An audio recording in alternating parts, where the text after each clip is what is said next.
there's a lot going on, and this is probably one of the most powerful tools one can have. If I can influence what you do in your daily life with the simple interventions, I will be able to control what you do. In the past, we called it social mobilization. But now, there's a whole ocean of, or bucket of different terms, from nudging, from social behavior, from media, propaganda, different terms that really are affecting individual behavior change. Actually, Robert Thorne got a Nobel Prize. He was a Nobel Prize winner for introducing behavior change through nudging. I don't know how nudging can translate, but you know, when my wife keeps telling me, do this, don't do this, that's nudging. But can you imagine somebody gets Nobel Prize for that?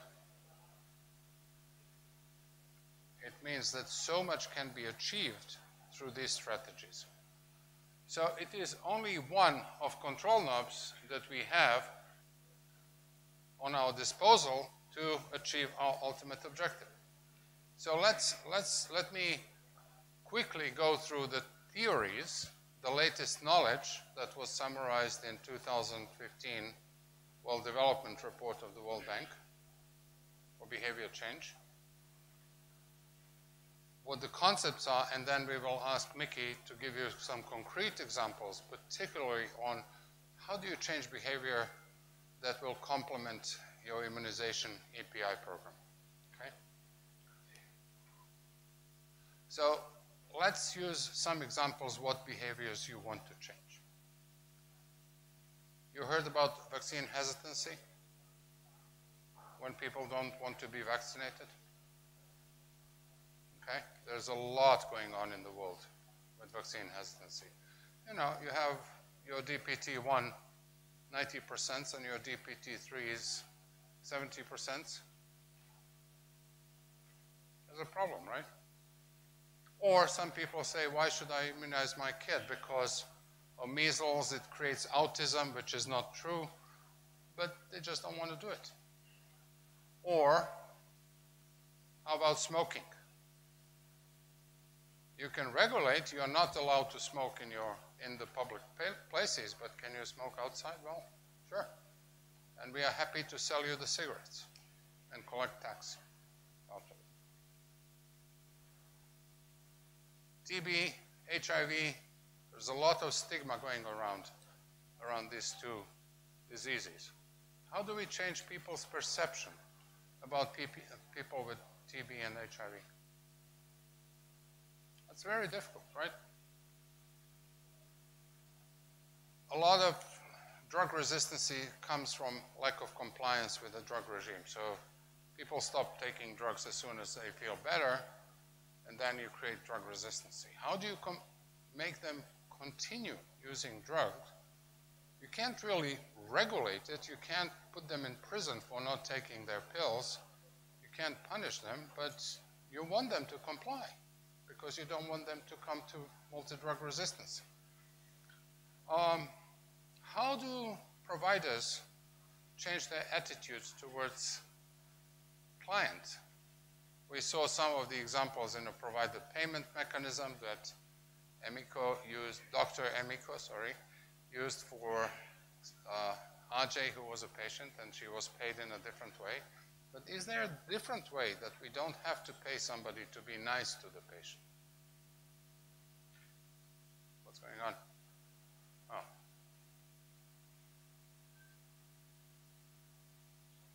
Can we go back?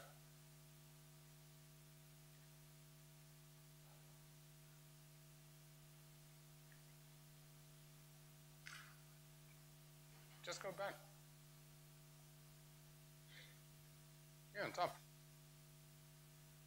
The arrow on the top right.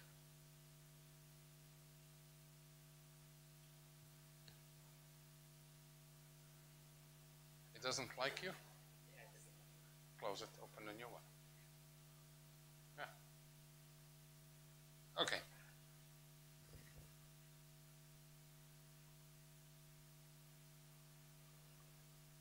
Sorry about this. Anybody else would like to propose a behavior that you would like to change?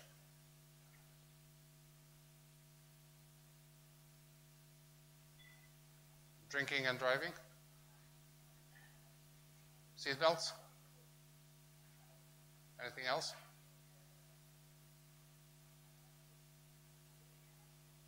Sugar? Food? Good. Okay, so let me go through the theory. Okay, this is going to be a little bit painful, so bear with me. It's not going to hurt too much, but what we like to do, we like to put some framework, academic framework, and this is very useful for those who want to engage in behavior change on a population level, particularly the Institutes for Public Health, people who are doing public health interventions. So there are several approaches that we can change behavior, and they all have a different philosophy. The first one is economic theory, all right? So the economic theory says people are rational beings. They know what they want, and you should give them what they need. So supply and demand, it's clear. There's a transaction cost that people understand the cost. If we only give them information, that will be sufficient. But we do give people information that smoking is bad, and they still continue smoking, right?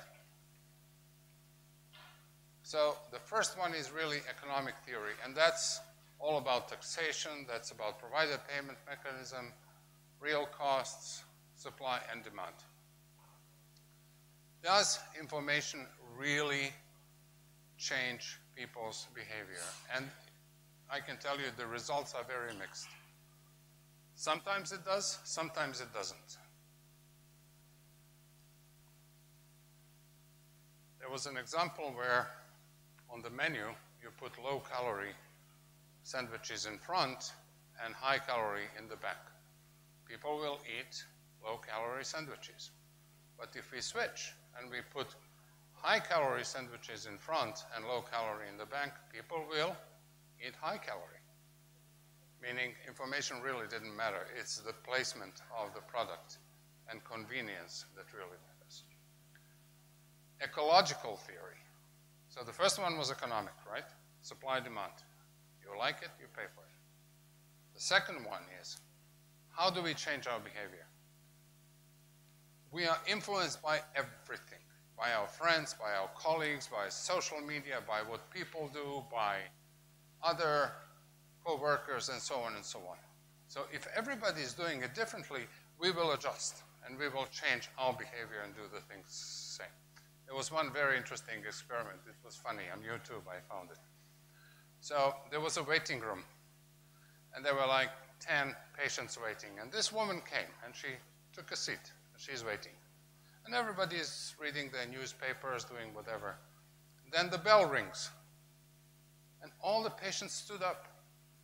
She was looking at what's going on. And then like 10 seconds later, they all sat down, continued doing their stuff.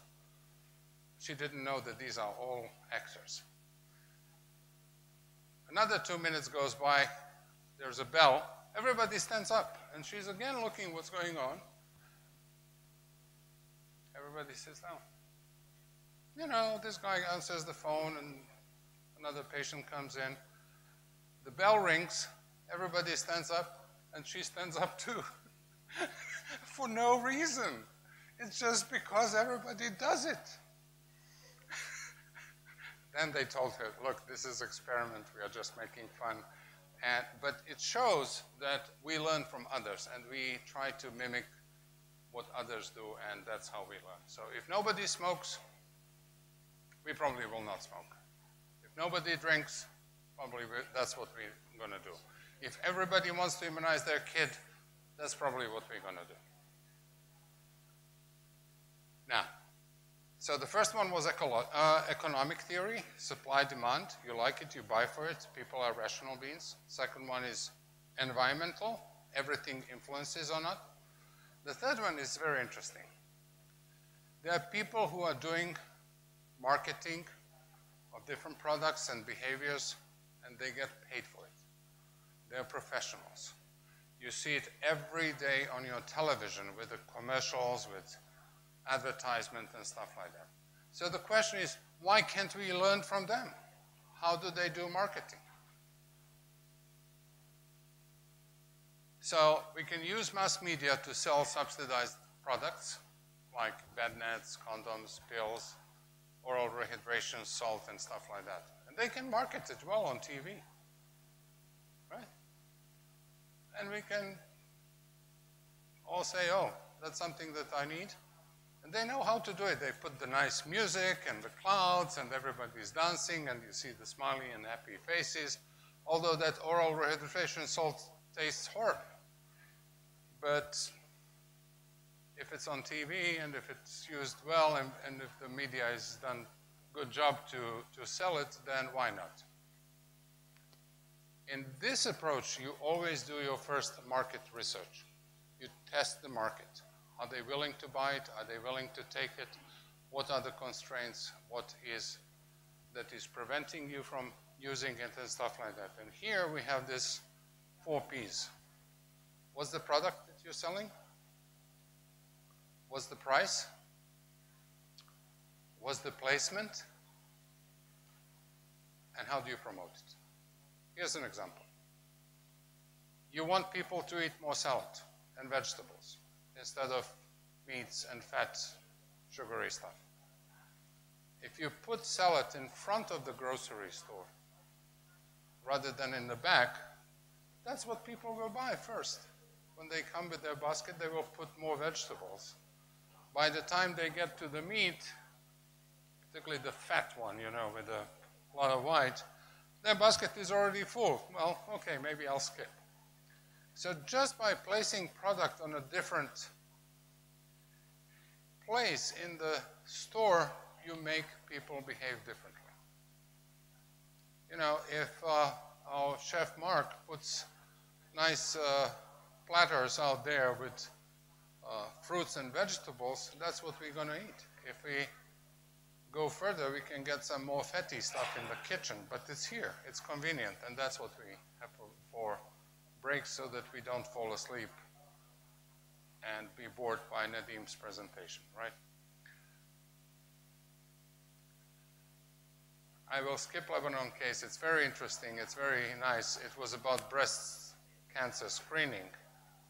So Lebanon, we hired a marketing firm, and they figured out that women are very shy about the breast, and there was a perception in the community that if your breasts are too small, you can't get breast cancer. And they came up with this funny cartoon saying, the size doesn't matter. You're at risk of breast cancer. It doesn't matter the size. And it worked. It worked so well. And there's a happy family. Time from marketing. And it was a jingle in the story. And they didn't say, look, it doesn't matter if your breasts are big or small. They just put these 3 fruits out there. Watermelon, tomato, and God knows what that little thing is. Lemon, I guess. So women felt comfortable. They got the message. There was a happy family. They went for breast cancer screening. Okay. This is my favorite, behavioral economics.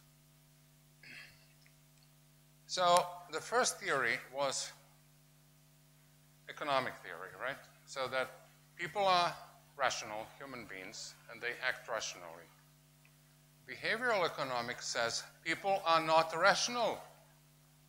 They don't react rationally. And there's a lot of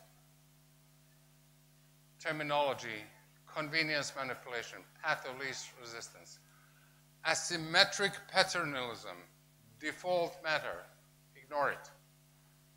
The most important part is that in behavioral economics, we assume that people will not act rationally, but they will act either according to what is easiest, what is the most convenient, and what is the path of least resistance. So let me give you just one example. Let's go further. Okay. In Western Europe, and these are countries, you have Denmark, you have Holland, United Kingdom, Germany. If you, God forbid, get killed in a car accident, you may choose to be an organ donor so that they take your kidney and they can transplant to somebody, or your heart, whatever. Or not. You may say, no, I don't want to be organ donor, but you may.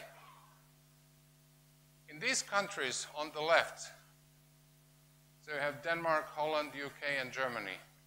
Only 12% people in Germany are organ donors. In Austria, 99.98% people are organ donors. So if they get killed in an accident, the government can take their body parts and use it for transplantation and stuff like that. Germany, Austria. They speak the same language. They share the same history, the kind of same people. What's the difference?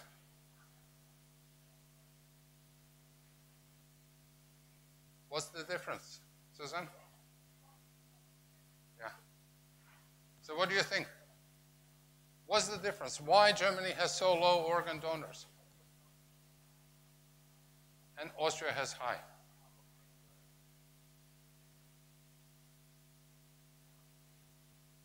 Tell me.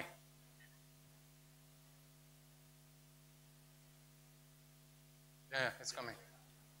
เดี๋ยวสวัสดีตอนสวยเนาะโบแน่ใจว่าจะถือบ่ถือเนาะแลกเปลี่ยนน้ำกันข้าพเจ้าเข้าใจว่าพฤติกรรมนี่สำหรับฮิตของประเพณีนี่มีความแตกต่างกันดังนั้นการปฏิบัติผู้หนึ่งพาเหตุแล้วผู้อื่นจะปฏิบัติตามแบบที่สิ่งที่ได้เว้ามานั่นเนาะตัวอย่างออสเตรเลียมีผู้หนึ่งเหตุแล้วหลายๆคนก็สิประกอบส่วนนำมีระเบียบนำเนาะสำหรับเยอรมันแท้อาจจะบ่มีคนให้ก็บ่สนใจก็เลยบ่มีผู้นำพาเหตุเนาะกลายเป็นพฤติกรรมอย่างนั้นเลยเนาะเจ้าขอบใจ That might be one way to look at it. But we also have Belgium and Netherlands. I mean, they're kind of first-door neighbors. Not much cultural difference. All right. So the first thing we would think about is the cultural. There's no system, there's no organization. It's actually a very simple answer. When you apply for driver's license, to get your driver's license to be allowed to drive, there's a little box that says, I want to be organ donor, and you click the box. In other countries it says, I do not want to be organ donors. What do people do? They don't click the box. So if it says, I don't want to be organ donor, and they don't click the box, it means they are organ donors. Simple as that. Not much philosophy. It's just you count that people are lazy, and they won't do it. There's a lot of stories about behavioral economics, and if you really want to have hours and hours of fun, those of you who can speak English, go to YouTube, click Dan Ariely, and he will tell you fantastic stories how behavioral economics works. For example, he had an example of bringing people to, to make from paper the little origami, the birds, okay? So he said, look, I'll pay you $10 if you make this origami. I said, sure. And they did it. Then he said, and he took that thing and he put it on his shelf, right? I'll pay you $9 if you do the same. Sure. They did it, and he puts it on the shelf. $8, $7, $6, $5, $2, nah. Nah, not more. He took the second group and he said, okay, I'll pay you $10 if you make this origami. And they did, and he took that paper, put it in the trash. I'll pay you $9. The guy did it, throw it in the trash. $8, nah, I don't want to do it. Because people felt they're not appreciated. If you keep that on the shelf, people will feel they're appreciated and they will work for a lower price. But if you throw it away in the garbage, then the price goes up. Okay, so this is just an example that behavioral economics, that how people can be manipulated in a different way to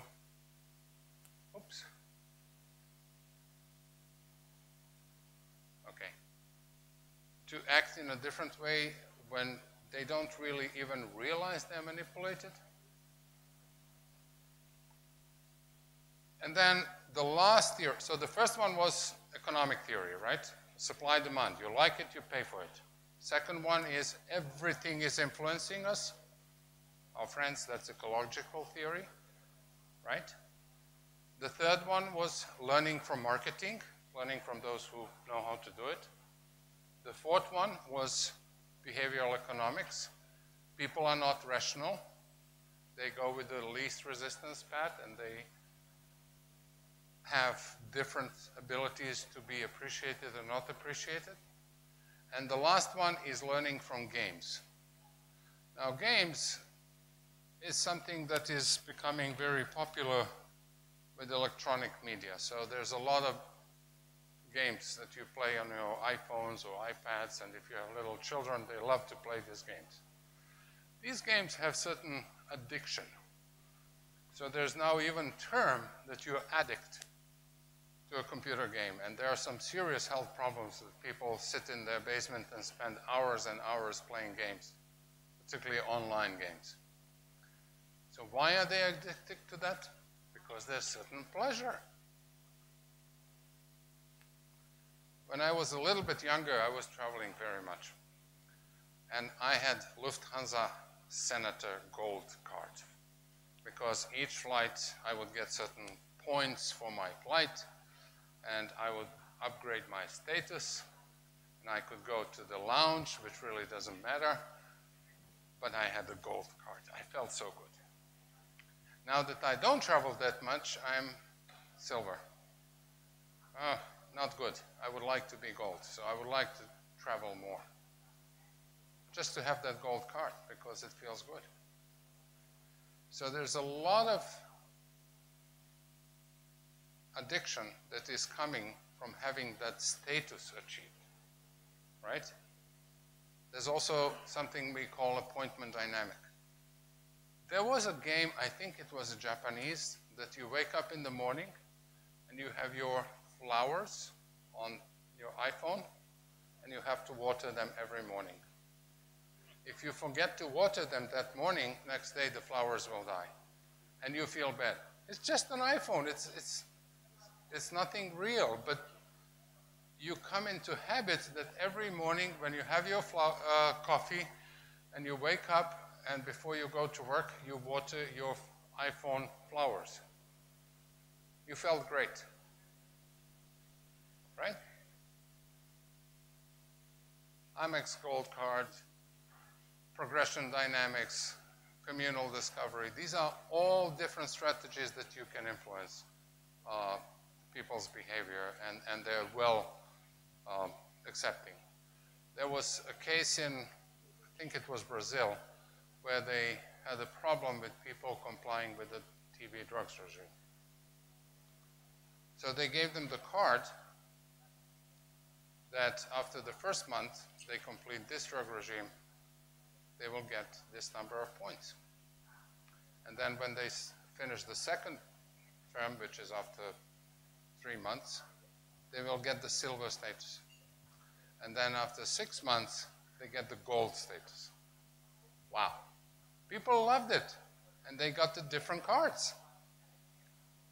They could do nothing with the card, but it changed their status in the community and increased by, I think, 60 or something % compliance with TB drugs because they felt good. So we can learn from games how to motivate people, how to motivate our patients to bring their kids to vaccines, to help patients comply with the drugs.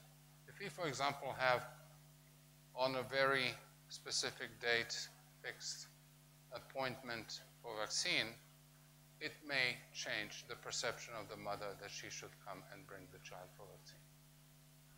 If you just say, oh, come after 3 months, it may not be the same as if you say, why don't you come on this and this date and this at this time so that we can do this, this, this, and this, and your kid can be healthier.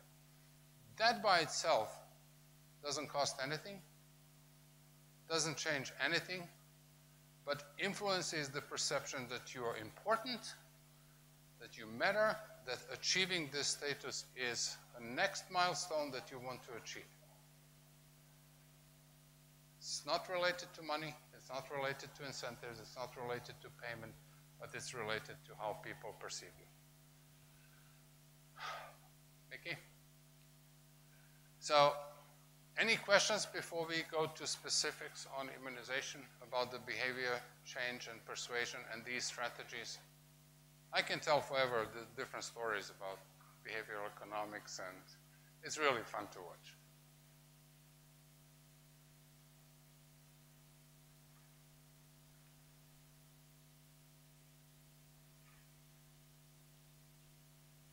Let me give you another story before we go. So there was an experiment with chimpanzee monkeys. There were 2 letters, one red and one blue, and on top there were bananas. If monkey goes to red letter to take bananas, everybody in that herd would be sprayed with the cold water. So they stopped. They only used the blue letters to get to bananas, right? After a certain time, they took half of the monkeys out and brought half in, new ones. And the newcomers wanted to go for red. What happened? The ones who experienced the cold water shower stopped them from taking the red letters. Okay, they used the blue letters. A few months later, they took the rest of the monkeys out from the original group that was sprayed in the cold water and brought another group. So the ones who were never sprayed with the cold water prevented the newcomers from using the red letter, not even knowing what the reason is for, because they were never under the cold shower. So the social norms continued even after the memory of what the reason for it is gone. And that behavior continued in the minds of the group that there must be a reason why we are not doing it. So what we are trying to do in this course is to help you think outside the box, to understand the reasons why your program is not performing and things like that. Does everybody know what thinking out of the box means? Do you know then? Do you know the expression, think outside the box? No? Okay. Vicky, can I take 2 minutes? All right. Here's assignment.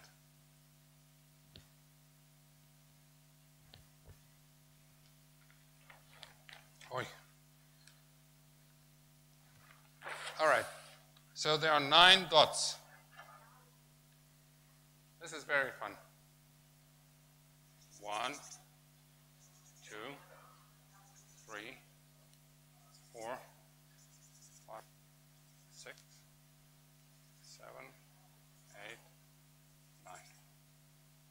All right, everybody can see? Your task is to connect 9 dots with 4 straight lines, with without lifting the pen. So it has to be a straight line, okay? You cannot lift the pen, and it's only 4 lines. You have 2 minutes. Put it on your paper and try to do it.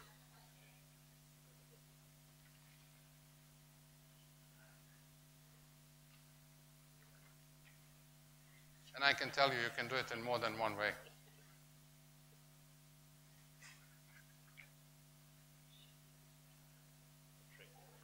Think outside the box. Go outside the 3 to diagonal, then you connect the 2 diagonal, then you go up and then you go down.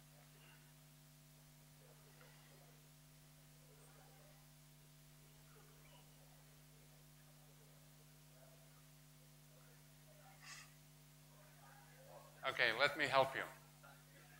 Think outside the box.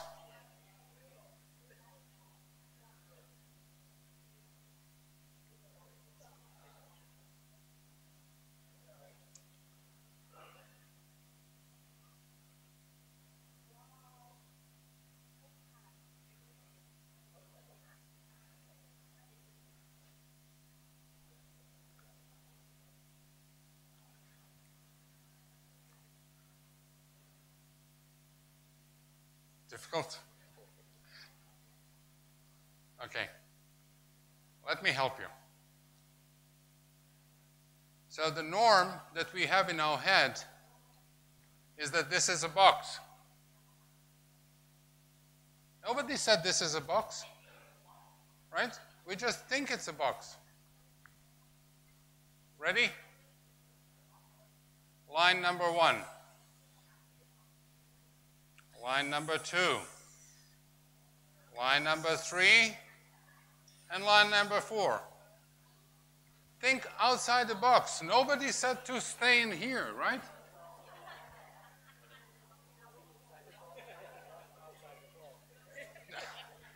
So, in order for us to do the reforms in our health sector, we have to think a little bit outside the box. So, if we are used to deliver services in this and this way, is there any other way we can do it?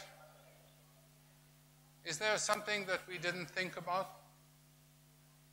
If we are doing provider payment in the way we are doing provider payment, what others have done? How can we learn from them? Why are we so constrained in our behavior to do things that are within the box? Okay. Thank you, guys.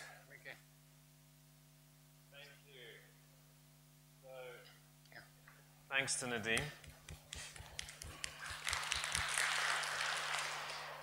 So if you haven't learnt anything this week, there's one thing you can remember and you can show your children or your parents when you go home, and you can play that trick with them. So thanks, Nadim, for giving us at least something to take away. Okay, so Nadim gave you some ideas of how to use these new tools of behavioral economics in general. And I'm going to give you some examples using immunization that our colleagues in UNICEF have developed, put together. So I've stolen everything I'm presenting to you now from UNICEF. So I must say thank you. I'm not sure if there's anybody from UNICEF here, but must thank the colleagues from UNICEF. So, you know, the basics of immunization is very much similar for other programs and interventions as well. It's about how do we increase community demand. Many of you yesterday and today have talked about demand side. Increasing community demand is very important. And then match that with the supply side from the health workers and the supply system. Okay, I'm going to skip this.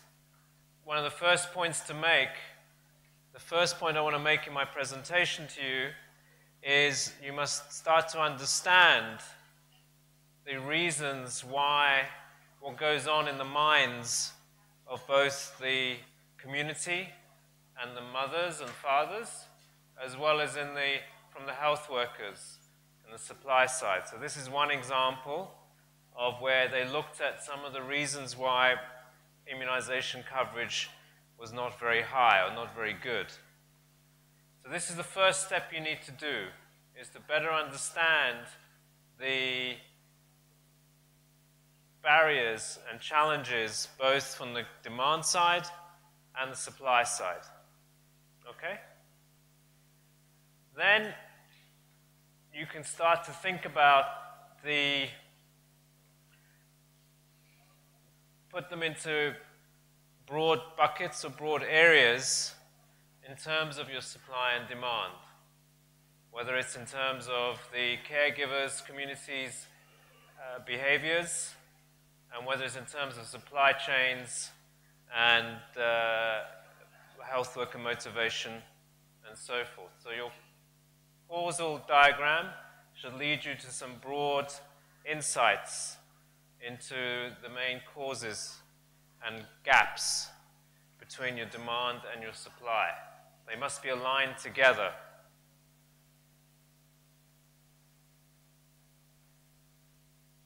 And don't forget, demand and supply are linked. So the experience that a mother has when she comes to the clinic will influence her demands in the future, her motivation in the future. So even though we talk about demand side and supply side, the two are linked together.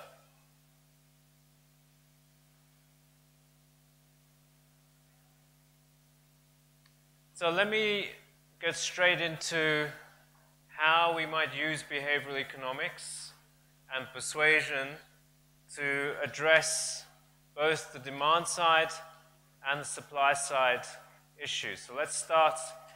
One way of starting is to look at the caregiver journey, as we call it. And that it starts with before the baby is even born.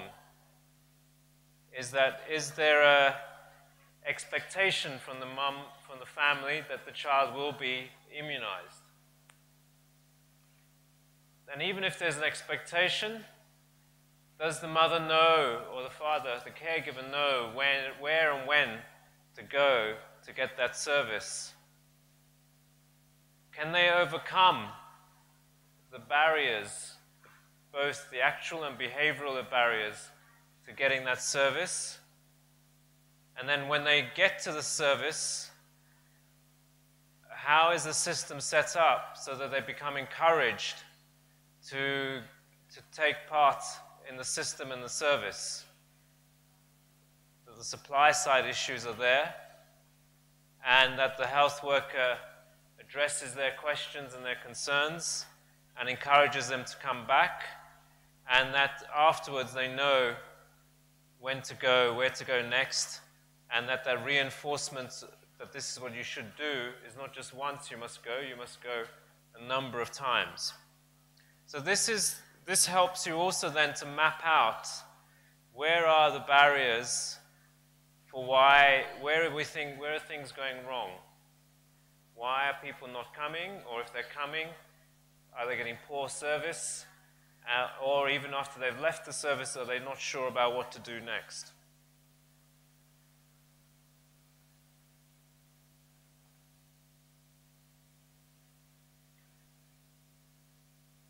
So here are some examples of why it's important to, as you look at this journey, you also start to think about what do you know about what's going on with the caretakers? What is their priorities? What are their issues and concerns that they may have? I'm busy this week. I'll take my child to the clinic next week. She gets fussy after the injection and doesn't eat, so that's why I'm not going to take her to the clinic again. On the other side, of course, I want to protect my child, so I will take, and part of being protective is to go to get immunized. So immunization is associated with being protective and being a good caretaker and mother or father. I haven't seen anybody go for immunization. Nobody who I talk to talks about immunization, so maybe I don't need to go. You know, maybe it's just something they're showing on radio or TV, and so forth. Similarly, we must understand what are our health workers, what's going through their minds. Are they making lists of defaulters and feeling responsible? That mother didn't come back with that child, so maybe I need to go and find out, or send somebody else to find out. Why is it always my responsibility to remind people? They should remember themselves.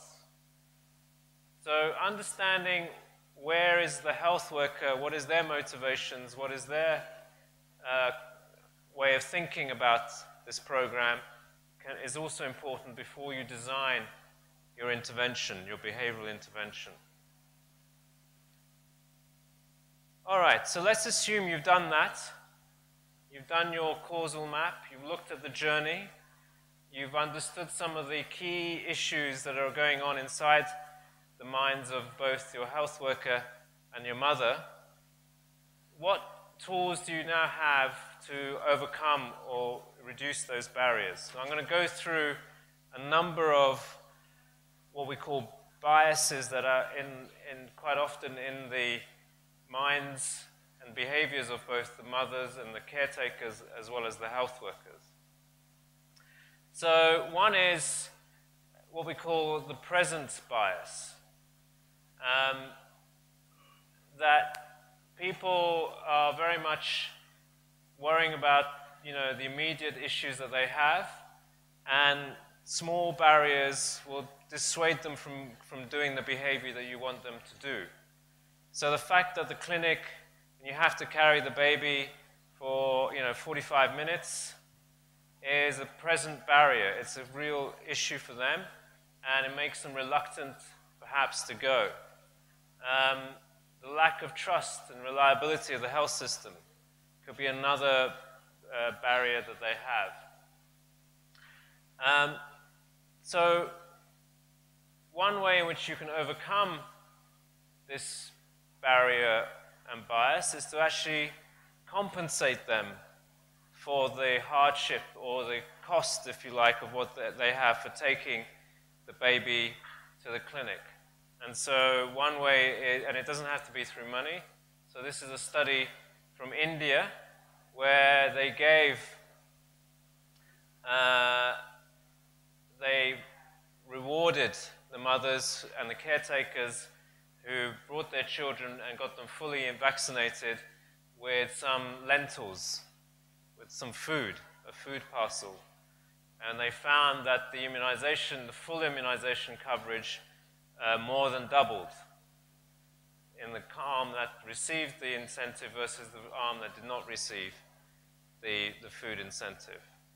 So giving just a small bag of lentils, which is not very expensive, but was enough to overcome the small barrier that mothers were feeling about taking their child to the clinic.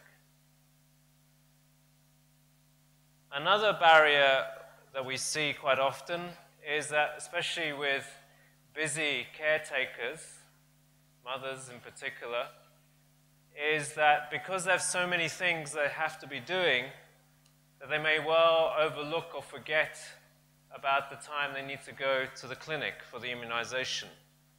So it's lack of making concrete plans. So there's something called the planning fallacy, which is that we think we all have our plans and we are very ordered, but actually we're not.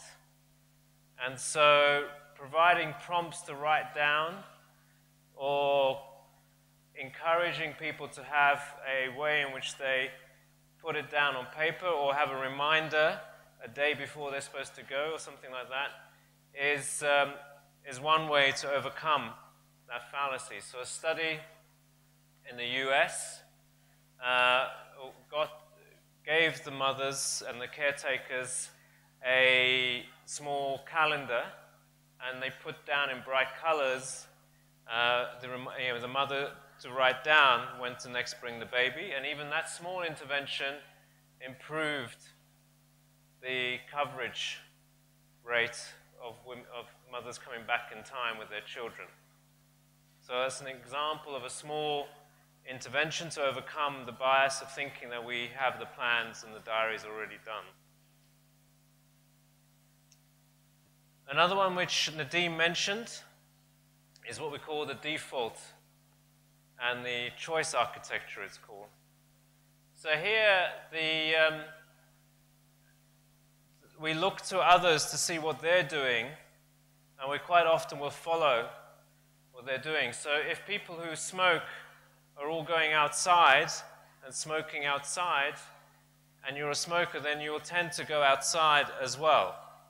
You won't smoke inside the room, because that's what you see that everybody else is doing. So you can use the same way of thinking around immunization as well.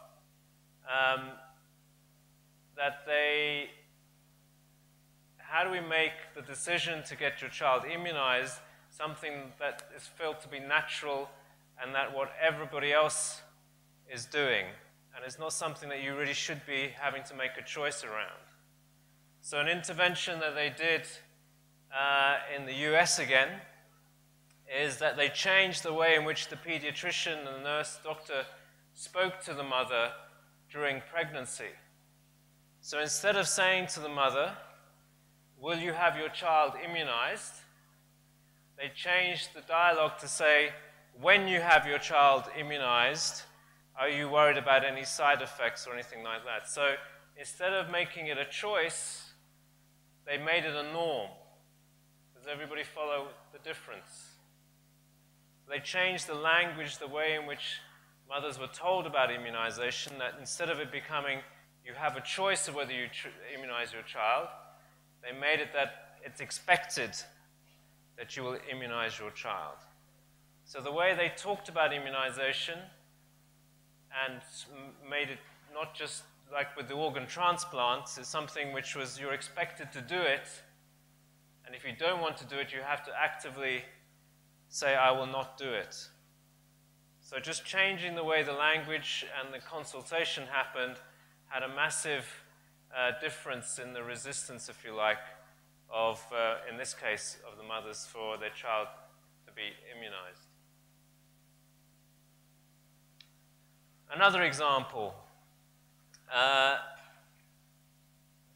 another bias we hear, like I mentioned, is that, you know, we don't see or hear about children getting immunized, and therefore perhaps it's not something that we should do, or it's a choice that we have whether we do it or not. And therefore, you know, they're not that motivated, as motivated as they need to be to bring the child regularly for immunization. So once again, providing social proof or evidence that everybody in their community is getting their child immunized is very important. So you can do this in a number of ways. You can give the child or the baby proof. So one study they did is the children who were immunized got a bracelet, even just a rubber bracelet with bright colors, or one with beads on it. And so the mothers would say, "Well, where did you get the baby get the bracelet from?" And the mother would say, "It's because I went to get the child immunized." Or that she would notice that many children in her community have these bracelets on. So she's saying, well, everybody is getting immunized. So she is more likely than to say, well, if everybody else is doing this, then maybe I should do it as well. So a very cheap intervention, which was these rubber bands almost, but it was a sign that that behavior was happening quite widespread in that community. So we have an example where my gas bill and my electricity bill when I get it at home in Washington, D.C., when I open it, it shows me how much energy I used compared to a similar household in my neighborhood. And it says you are in the top 20, you know, you're amongst the most waste, you have the most use of gas and electricity than normal in your community. So then I say to my children, why are you leaving the lights on? Why are you having the central heating on all night, etc., etc.?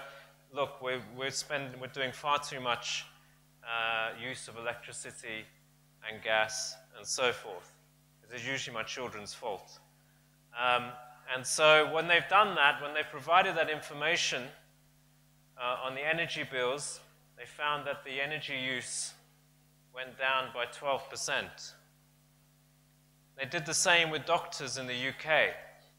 So for the doctors, the GPs in the UK, they showed to them how much they were prescribing compared to other GPs in their neighborhoods or nearby.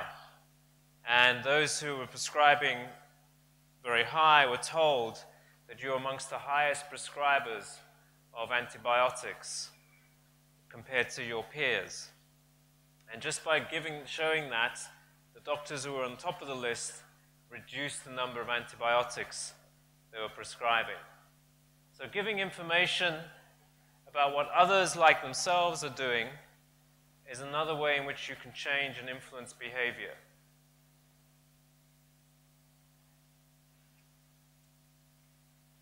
Another example.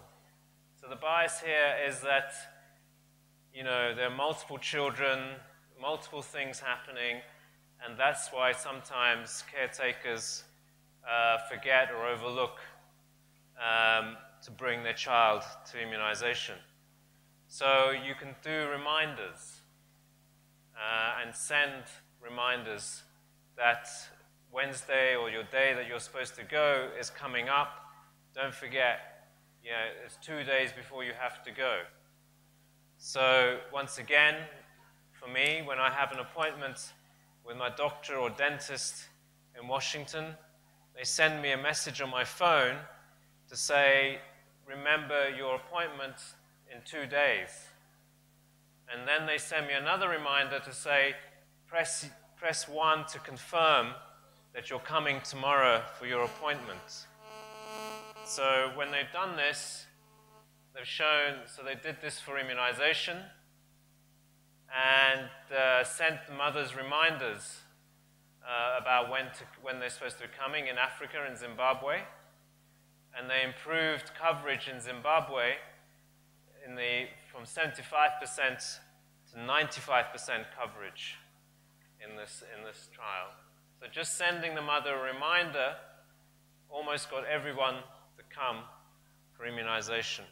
So that overcame the barrier around remembering when to come and reminders.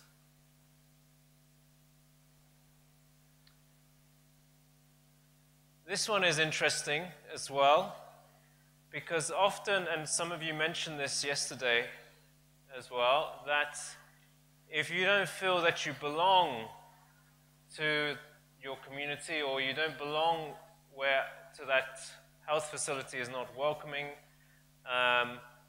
then you're less likely to go. So if you find in your analysis that there is a sense from, say, some ethnic group or particular tribal group that they don't feel as though this is coming from the outside, it's a government service, it's not something that's part of their culture or system, then there's much more difficulty in getting people to come and use the service regularly.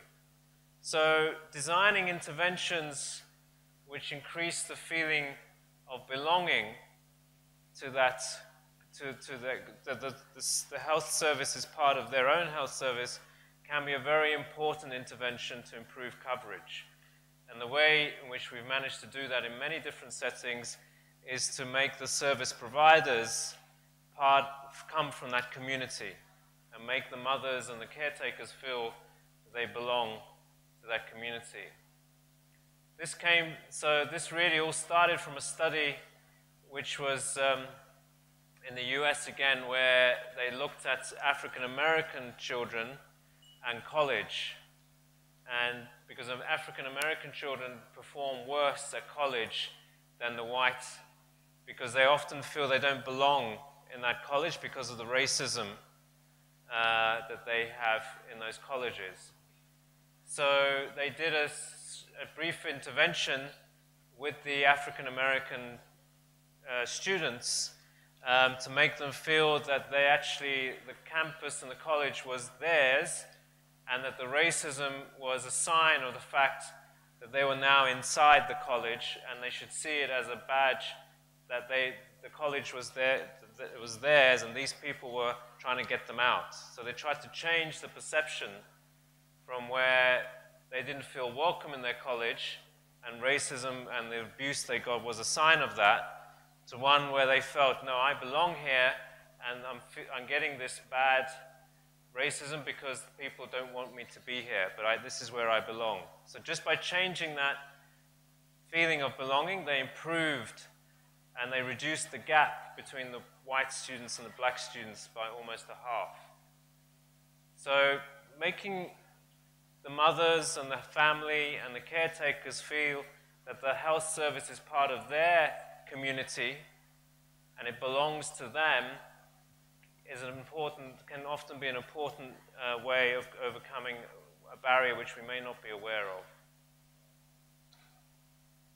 Similarly, there's been a lot of work, particularly in polio, where presenting immunization not as something that you have to do because the government or because the health worker has told you you have to do it, or that you're doing it to protect somebody else or something else, but that being part of being a protector of your child, of your infant, immunization is one of your best weapons to protect your child from the outside world, from all the risks and dangers that are happening in the outside world.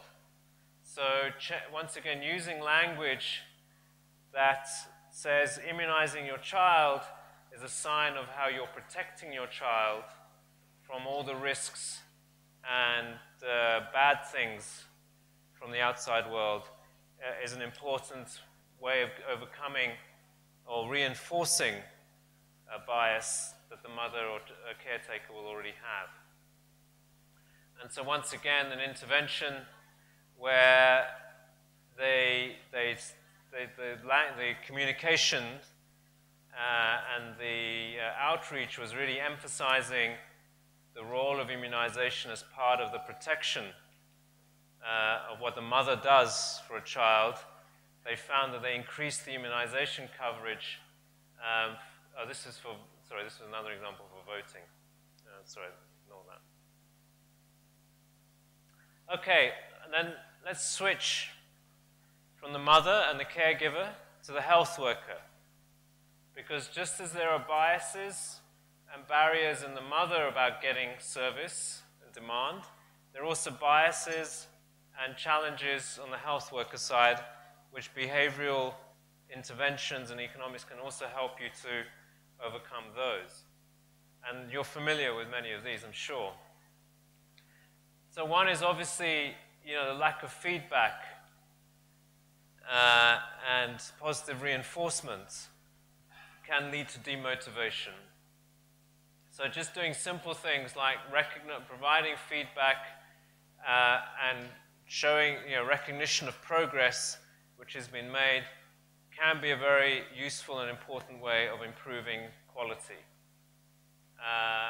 So creating a tracking system so they can see how things are getting better can be very positive as well. So this is just an example where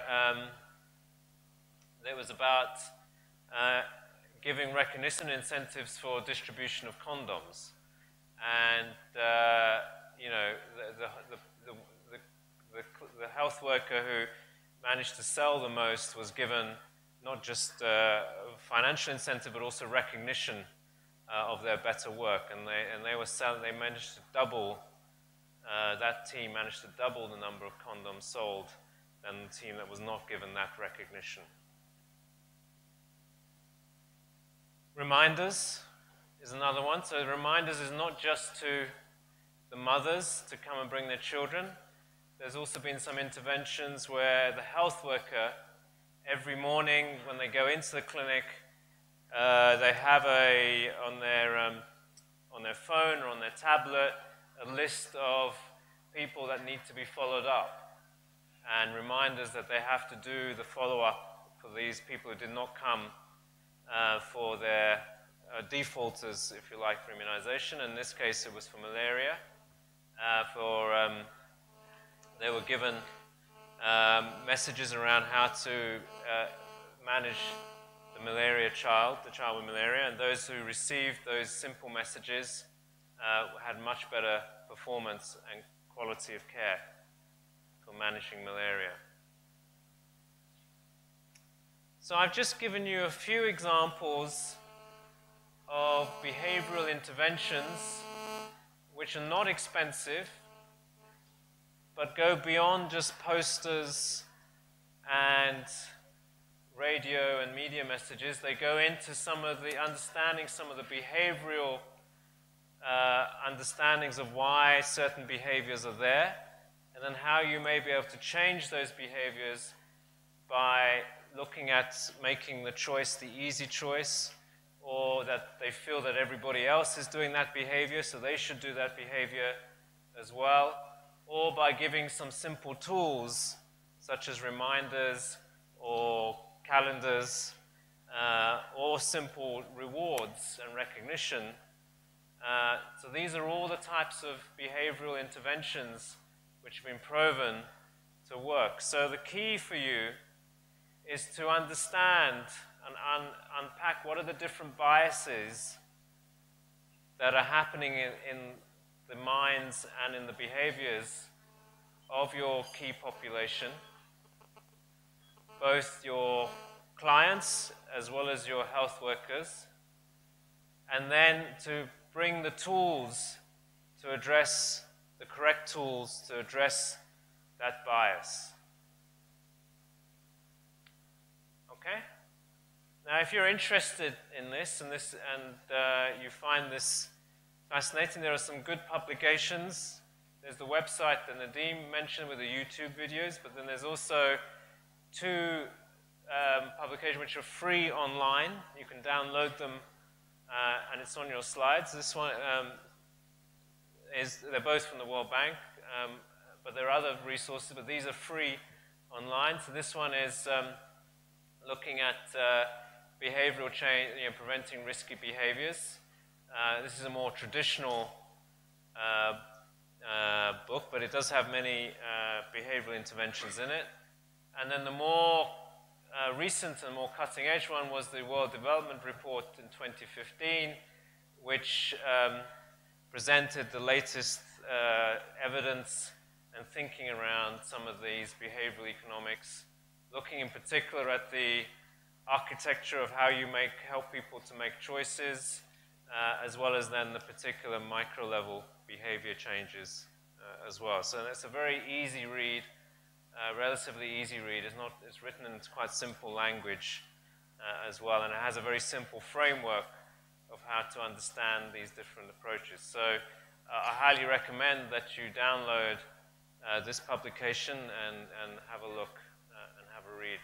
I don't think it's been translated into Lao, but it is in English and French and many of the other languages as well.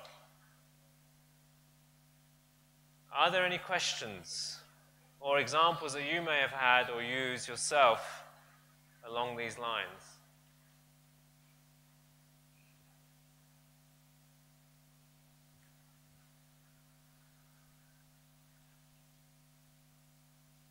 Are there examples that colleagues have that they want to share?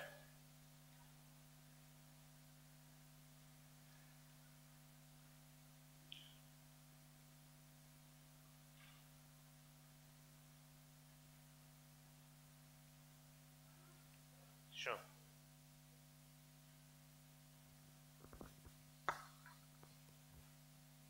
Thanks, Mickey.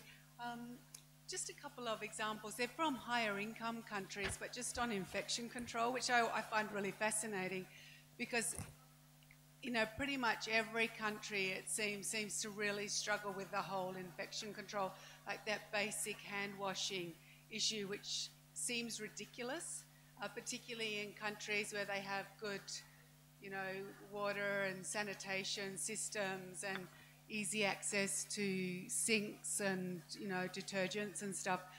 But it's interesting, you know, lots of places have really struggled with it, but two examples that I found quite interesting recently was in one big hospital, and this was in America, but they'd tried all these different ways to try and get the doctors and nurses to wash their hands more regularly. And they'd tried giving them vouchers when they observed them, you know, a coffee voucher or different things to, you know, reward them for good behaviour. And even that only lifted the performance a little bit. And then they had this lunch. The head of the microbiology department had them all come together for lunch, all the senior doctors actually. And they had this lunchtime discussion, and they had these nice sandwiches which they ate with their fingers. And then afterwards, they actually took swabs of their hands and they cultured them. And then they actually put as screensavers on their computers the picture of all the organisms that grew on their hands that they'd just been eating their lunch with. And apparently that had a really good impact on bringing down that they started washing their hands much more frequently, particularly before they ate. But I just thought that was just interesting about human behaviour. And then in another one, like I've heard in a number of hospitals in Australia and possibly elsewhere as well, that you can't virtually get into some rooms unless you push on the hand sanitizer to open the door, because that's what it's come down to, unless they made it impossible for you to get into the room, but you had to dispense some sanitizer in your hand. So it just shows you how hard and entrenched some of these behaviours are, but the steps that people are trying to go to make change. But it's just interesting.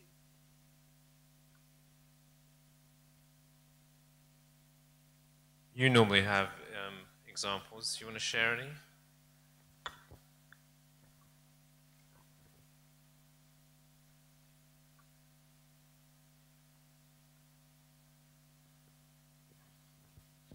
So just among physicians or clinicians, I think this idea of information, I think, is critical. And I think that health professionals, particularly doctors, tend to be very, very competitive. And so the idea of providing feedback about information about where you stand relative to your peers, it tends to be one of the most effective things in medicine. And I think one of the most famous is around cardiovascular death rates among cardiac surgeons. So in New York, they started publishing providing the results to all the surgeons of what their death rates were compared to their peers.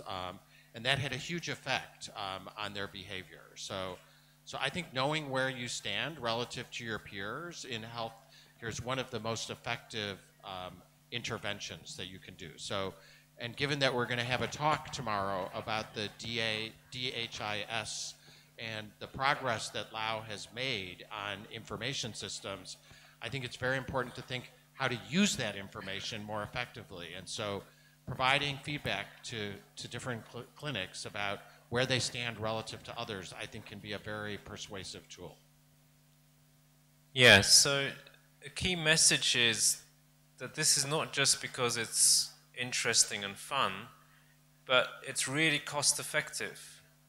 That you don't have to do huge communication strategies or pay for expensive radio or TV or print thousands of posters. There's a lot of very low cost but very effective interventions you can design once you understand the motivations and the barriers and the biases that are happening in your communities or amongst your health workers.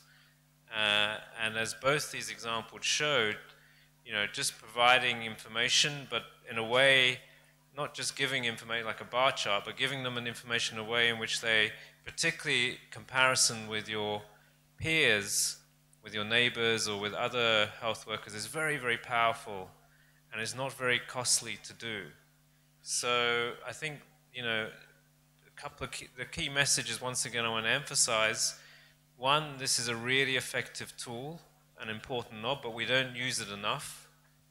And that to use it well, you need to first understand and plot out the journey, if you like, of the mother or the caregiver through the system, and then think about the behaviors and barriers and biases along that journey, and then apply some of these interesting new ways, which are very cost effective to intervene and to measure and evaluate as well. Thank you. Just to add one very important thing. These interventions, you know, if you wait that somebody else does it for you, you will wait a long time. Some of these things we can do. Each one of us can improve something at some level.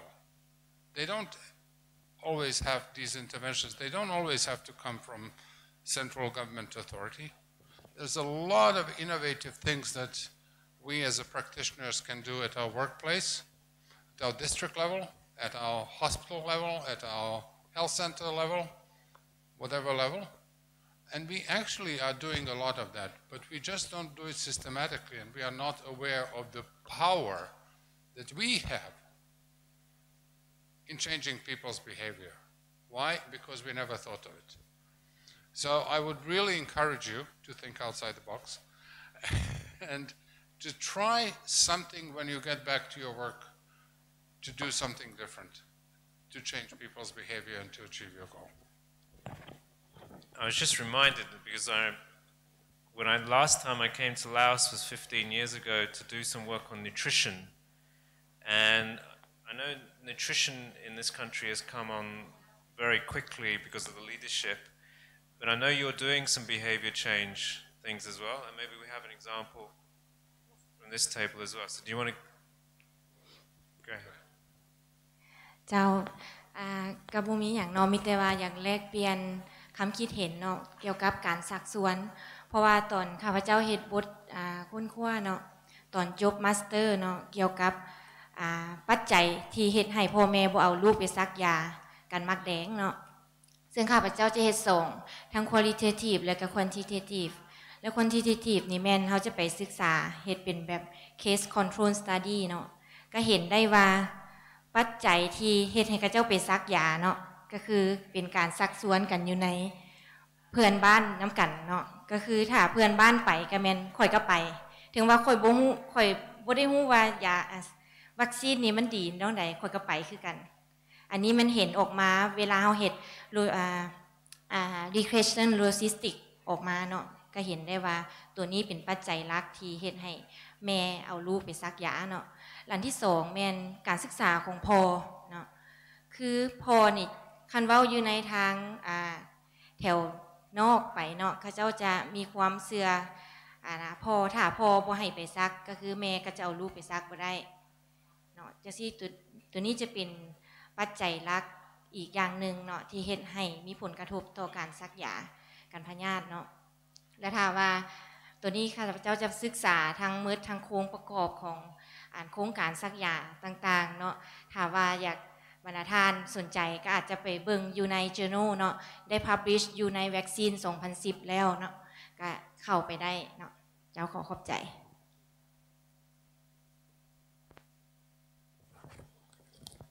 Thank you. Nutrition? Anybody from nutrition?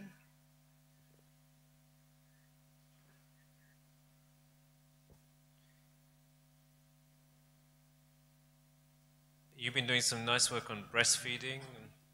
Yes, ปัจจุบันนี้พวกเราก็พยายามเฮ็ดโครงการเพื่อเปลี่ยนแปลงพฤติกรรมนั่นแหละแต่การเปลี่ยนแปลงพฤติกรรมดังที่ฮู้นั่นแหละมันก็ยากเนาะใช้เวลาดนมันยังต่างๆแต่ว่าพวกเราก็ใช้ความพยายามเนาะ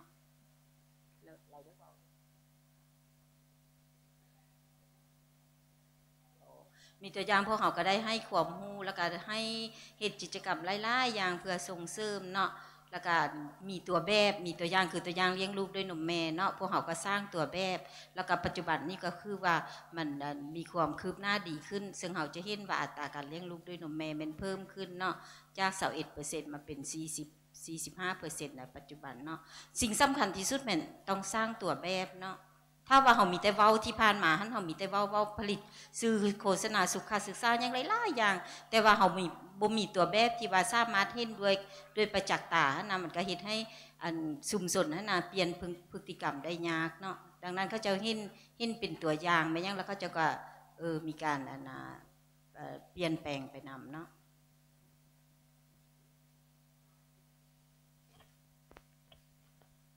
Yeah, so for example, you have the baby-friendly hospitals initiative.